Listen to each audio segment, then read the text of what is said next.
Bonjour. Il faut parfois s'accrocher pour résister à la tentation de la résignation face à la détermination d'un grand nombre de gouvernants des pays d'Afrique de l'Ouest à faire tourner leur pays en rond, à créer les conditions pour que les progrès parfois significatifs réalisés dans certains domaines soient annihilés ou fortement remis en cause par leur incapacité à prendre, dans des moments clés, des décisions qui relèvent simplement de la sagesse, du sens du bien commun et de la conscience de leur propre finitude.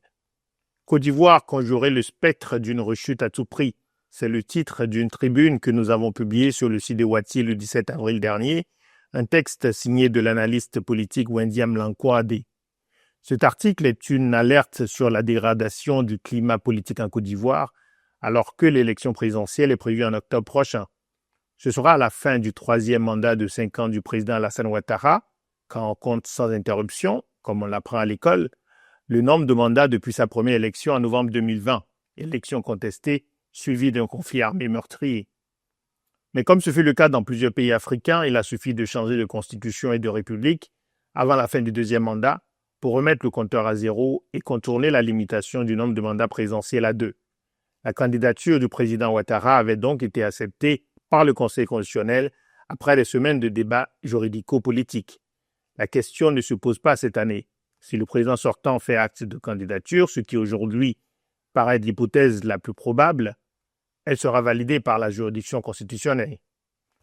Cette année, il faut s'accrocher à nouveau et être passionné de droit pour suivre l'actualité politique préélectorale ivoirienne.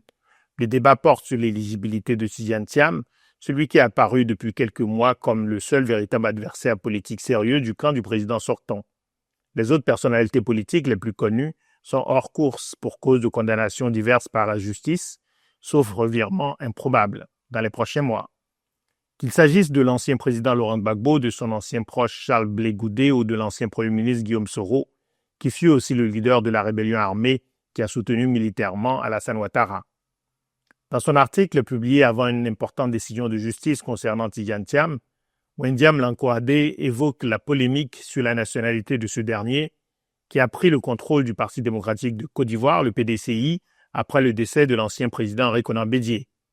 Diplômé des plus prestigieuses grandes écoles françaises, ancien dirigeant de puissantes multinationales dans le domaine du conseil, de la finance et des assurances, Tidjane Thiam a aussi été ministre du Plan et du Développement en 1998 en Côte d'Ivoire sous le président Bédié. Alors que sa nationalité ivoirienne de naissance ne fait pas l'objet de contestation, il a acquis la nationalité française en 1987, ce qui lui a fait perdre automatiquement sa nationalité ivoirienne en vertu d'une disposition du Code de la nationalité, l'article 48, que tous les Ivoiriens connaissent désormais.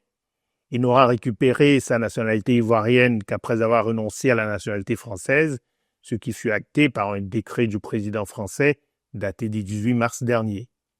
Au moment où il s'était inscrit sur la liste électorale, Tidjane Thiam n'était donc pas encore redevenu citoyen ivoirien. C'est sur cette base qu'un jugement du tribunal de première instance d'Abidjan a donné raison le 23 avril dernier à Louis Pléyan qui demandait la radiation de Tidjane Thiam de la liste électorale. Sauf décision politique a priori improbable, Tidjane Thiam ne pourra donc être ni électeur ni candidat au scrutin présidentiel d'octobre prochain. Il n'est pas impossible qu'il soit aussi destitué de la présidence du PDCI, puisqu'une personnalité de son parti conteste devant la justice son éligibilité toujours en raison de sa nationalité au moment de l'élection. L'audience est prévue le 8 mai et les enjeux sont cruciaux pour le PDCI qui pourrait se retrouver sans président à quelques mois de la présidentielle. Tous ceux qui ne sont pas très jeunes ont en mémoire les polémiques sur la nationalité et sur l'éligibilité à la fonction présidentielle de personnalités ivoiriennes au premier rang desquelles l'actuel président Alassane Ouattara.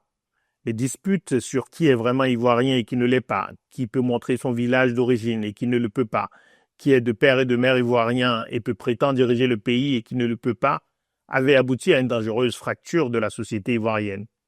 Une guerre civile larvée, des crimes graves restés largement impunis, une élection présidentielle controversée, un conflit armé post-électoral et des années de relance économique et de stabilisation sécuritaire prometteuses plus tard, les acteurs politiques ivoiriens semblent tenter de replonger le pays dans un climat de tension.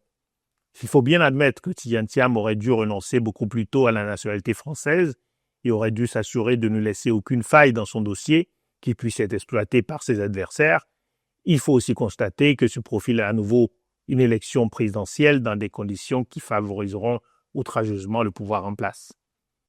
À la question pourquoi vouloir rester au pouvoir à tout prix, alors qu'Alpha Condé en Guinée et Alassane Ouattara étaient tous les deux candidats à un troisième mandat en 2020, j'avais répondu dans un article rédigé pour le Center for Democracy and Development West Africa en disant que la piste d'une culture politique centrée sur la primauté du chef, en conflit avec celle d'une culture démocratique qui voudrait que le chef ne le soit que de manière limitée dans le temps et dans ses prérogatives, fournissait l'explication la plus complète.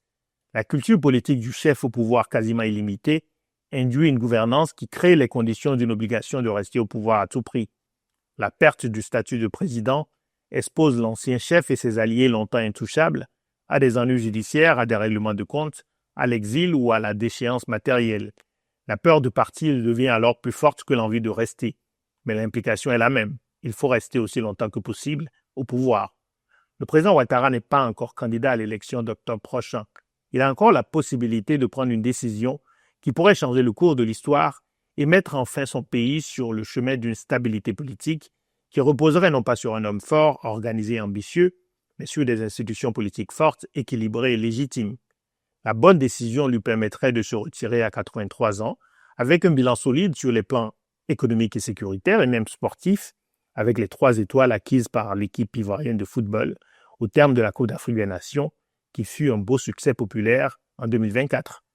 Si se porte candidat dans le contexte d'une élection qui sera forcément perçue comme gagnée d'avance, Alassane Ouattara offrira un merveilleux cadeau aux dirigeants militaires actuels et aux dirigeants civils d'autres pays de la région qui les accompagnent dans l'œuvre de restauration de l'autoritarisme en Afrique de l'Ouest.